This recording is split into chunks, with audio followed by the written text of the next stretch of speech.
कि आपका डीएपी से और एनपीके से खर्चा भी कम लगेगा और सरसों की पैदावार भी जबरदस्त होगी आपकी। किसान भाइयों नमस्कार।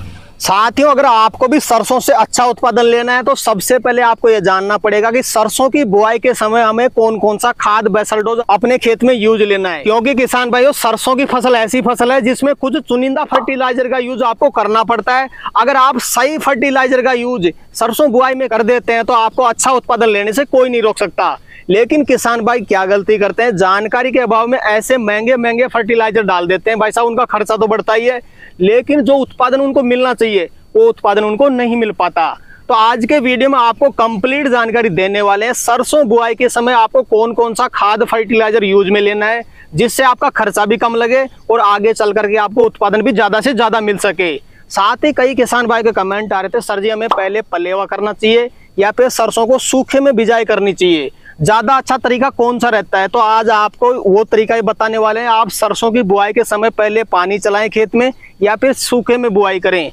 आज के वीडियो में आपको सरसों बुआई से लेकर के खाद फर्टिलाइजर का कंप्लीट प्रोसेस बताने वाले हैं। वीडियो कंप्लीट देखें। वीडियो पसंद आए तो लाइक शेयर करें और जिन किसान भाइयों ने अभी तक हमारे चैनल को सब्सक्राइब नहीं किया, चैनल को सब्सक्राइब कर लें। तो आइए किसान भाइयों, कंप्लीट जानकारी के लिए मैं आपको मिलवा देता हूँ एग्रीकल्चर एक्सपर्ट से। सर जी नमस्कार। नमस्कार, राम राम किसान भाइयों।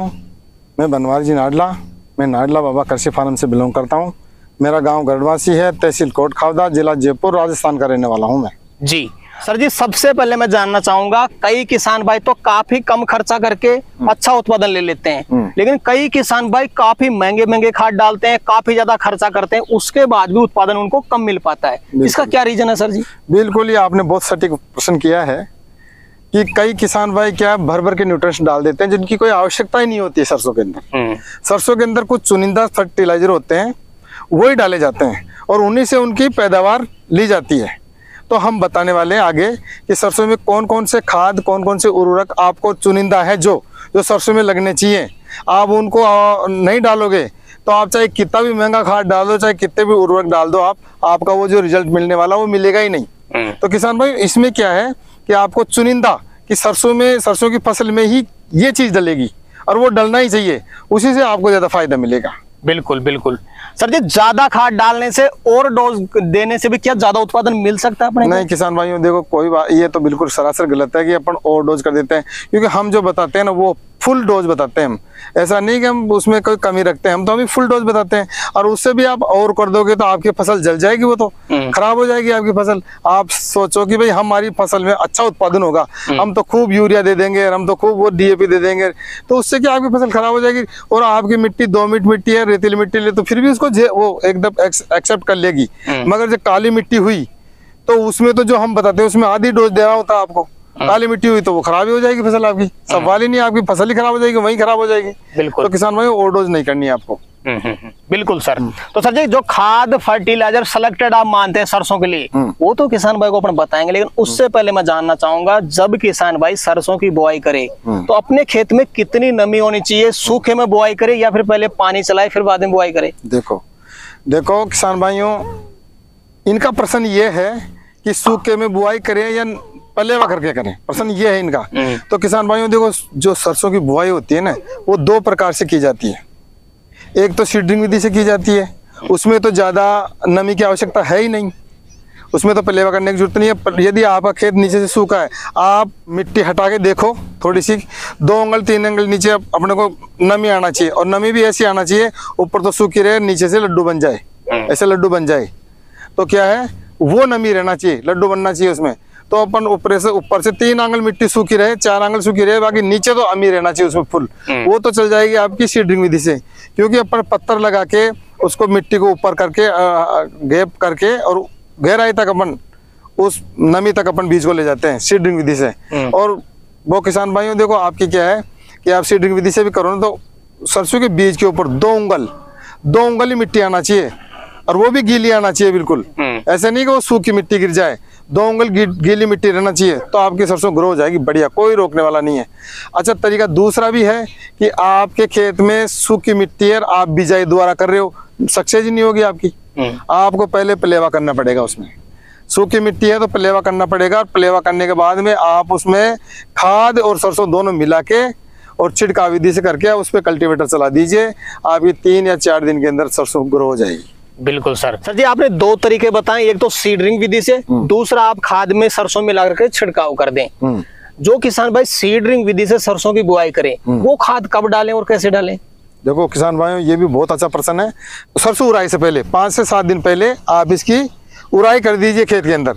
आप जो उर्वरक की उराई करोगे, खाद की उराई करोगे ना मिट्टी के नीचे, वो सबसे ज्यादा काम करेगी आपकी।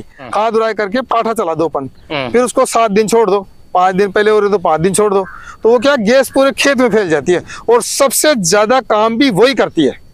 आप ऐसा सोचो ना कि हम पहले तो सरसों ग्रो कर लेंगे, बाद में हम छिड़काव की विधि से जब पानी चलाएंगे, जब अपन उर्वरक दे देंगे, वो आपका आधा ही काम करने वाला है। मैं बार बार यही कहता हूँ कि वो आधा ही काम करने वाला है और ये फैक्ट भी है, हमारा एक्सपेरिमेंट भी है। जो भी हम बात बताते हैं एक्सपेरिमेंट के आधार पर बताते हैं किसान भाइयों, कि मेरे किसान भाइयों को घाटा नहीं लगे। तो किसान भाइयों, आज के वीडियो में 3 फॉर्मूले आपको बताने वाले हैं जो सरसों की फसल के लिए सबसे बेस्ट माने जाते हैं और वो आपको कम से कम रेट में मिलेंगे और सरसों की फसल में सबसे बेस्ट रिजल्ट भी देते हैं। तो सर जी, पहले नंबर पे आप किसान भाई को कौन सा फार्मूला बताने वाले हैं जो सरसों की फसल में डालने पर किसान भाई को अच्छा लाभ मिल सके? बिल्कुल बिल्कुल, देखो किसान भाइयों, क्या है कि सब किसान भाइयों के माइंड में क्या छपा हुआ है, डीएपी। अभी भाई ये डीएपी को हम बेस्ट मान लेते हैं, बात यही आती है भाई डीएपी छपा हो तो बेस्ट मान लेते हैं, मगर किसान भाइयों बेस्ट नहीं है वो। और बेस्ट कब बनेगा वो भी हम आपको खुल के बता देते हैं। किसान भाइयों, सरसों के अंदर हमने 4 पोषक तत्व बताए, फास्फोरस, नाइट्रोजन, सल्फर और पोटास। अब डीएपी के अंदर तो 2 ही पोषक तत्व आ रहे हैं, फास्फोरस और नाइट्रोजन। हाँ, फास्फोरस उसके अंदर 46% आ गया और नाइट्रोजन उसके 18% आ गई। अब ये 2 पोषक तत्व तो कमी रह गई, 2 पोषक तत्वों की, तो हम बेस्ट कहाँ फिर? किसान भाइयों, इसके साथ में 2 पोषक तत्व और ऐड करो जब बेस्ट होगा वो। तो किसान भाइयों, इसके साथ में लेना डीएपी जब आप हो रहे हो ना प्रति एकड़ 1 कट्टा, तो उसके साथ में क्या है, 6 किलो तो सल्फर और 10 किलो पोटास एमओपी वो आपको मिलाना है। और फिर आप उराई करोगे प्रति एकड़ 1 कट्टा 10 किलो पोटास और 6 किलो सल्फर, जब जाके आपके लिए बेस्ट होगा।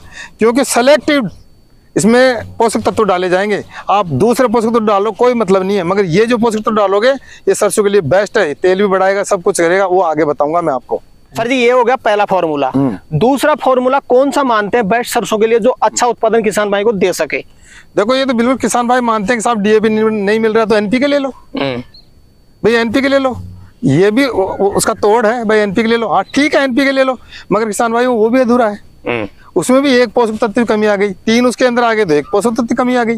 तो किसान भाई क्या है, उसके अंदर सल्फर की कमी आ गई, एनपीके के अंदर सल्फर की कमी आ गई। अब ये है, अब वो बेस्ट कब बनेगा, आप एनपीके ले सकते हो प्रति एकड़ 1 कट्टा, प्रति एकड़ 1 कट्टा लेोगे तो 10 किलो एनपीके और मिलाना पड़ेगा, और वो भी 12-32-16 के अंदर। एनपीके 12-32-16 के अंदर की बात कर रहा हूँ मैं, ऐसा नहीं 20-20-16 की बात कर रहा हूँ, नहीं 12-32-16 की बात कर रहा हूँ। आप उसको 60 किलो प्रति एकड़ लीजिए एनपीके को, उसमें मिलाइए आप 6 किलो सल्फर, 60 किलो तो आप एनपीके लोगे 12-32-16 और 6 किलो उसके अंदर सल्फर ऐड करोगे, उसके बाद में आपका बेस्ट फार्मूला तैयार हो गया। बिल्कुल सर। तो सर जी, अब वो बेस्ट फार्मूला मैं जानना चाहूंगा जिसमें किसान भाई को खर्चा भी कम लगे और सरसों की फसल में टॉप का रिजल्ट मिले, वो बता दे किसान भाई। देखो, ये किसान भाई बहुत अच्छा प्रश्न किया सर ने, बहुत गजब का, क्योंकि अभी शॉर्ट आ रही है किस बात की, डीएपी की। तो अब बात आ गई कि अब करें क्या हम। तो किसान भाइयों, जो तीसरा फार्मूला है वो आप क्लियर समझ लीजिए, उसको हम बेस्ट क्यों मानते हैं जी। सिंगल सुपर फॉस्फेट है ना, उसके 2 बैग लीजिए, 1 कट्टा आप यूरिया का मिला लीजिए उसमें। अब इसमें ये मिश्रण बन गया, 1 बैग आप उसमें 0-32-34 का मिला लीजिए और 5 किलो आप पोटास एमओपी मिला लीजिए, बस ये मिश्रण हो गया आपका कंप्लीट। अब इसमें क्या क्या पोषक तत्व बन गए आपके, 3 बैगों के अंदर 46% तो आपका योग आ गया किसका, नाइट्रोजन का, जो पूरा बैग मिला दिया आपने 50 किलो का, 46% होता है वो। और 2 बैग मिलाए तो आपस में जुड़ के कितना बन गया, 32% फास्फोरस बन गया और 22% कैल्शियम और सल्फर हो गई। अब आप अपना ये चीज तो हो ही गई, अब इसमें 5 किलो अपन एमओपी मिला रहे हैं, पोटास जो इसमें है ही नहीं, वो पोटास 5 किलो मिला रहे हैं, थोड़ा और कम बच गया ना, वो अपन 0-32-34 से ले रहे हैं, और जो फास्फोरस कम रह गई वो 52% उधर फास्फोरस भी जुड़ गई। तो क्या अपना एक बहुत बढ़िया बेस्ट फार्मूला और कम पैसे में और ज्यादा आप अच्छी तरह और भी पाओगे उसमें, क्योंकि माल भी तो 1.5 कुंटल हो गया ना आपका। तो आप अच्छी तरह प्रति एकड़ हो रही है इसको, ये नहीं आप ज्यादा भूमि में ले लीजिए, ये प्रति एकड़ की डोज बता रहे हैं आपका। फिर उसमें रिजल्ट देखना, आपका पैसा उतना ही लगने वाला है आपका जितना आपका डीएपी में एनपीके में लग रहा, और कम खर्चा और उत्पादन ज्यादा जबरदस्त। ये मेरी गारंटी है, दावा है, मेरा चैलेंज है। हम एक्सपेरिमेंट करते हैं फिर बाद में बताते हैं, कोई चैलेंज नहीं कर सकता इस बात को। आप ये करके देखिए। इस खाद को आप छिड़काव विधि से में भी यूज ले सकते हो, छिड़काव विधि से करते हो तो सरसों के अंदर मिला लीजिए इसको। और यदि आप उड़ाई करते हो तो पहले इसको ओरिए सीडिंग विधि से। और मिलाने का तरीका क्या है, थोड़ा थोड़ा मिलाइए इनको, जब पेटी में डालें उसी टाइम मिलाएं, नहीं तो इसका नमी आ जाती है, पेटी में से निकलेगा नहीं है। तो आप थोड़ा थोड़ा मिला के और खेत में उड़ाई कर दीजिए और फिर 7 दिन बाद में सरसों ओढ़ दीजिए। ये बेस्ट फार्मूला है।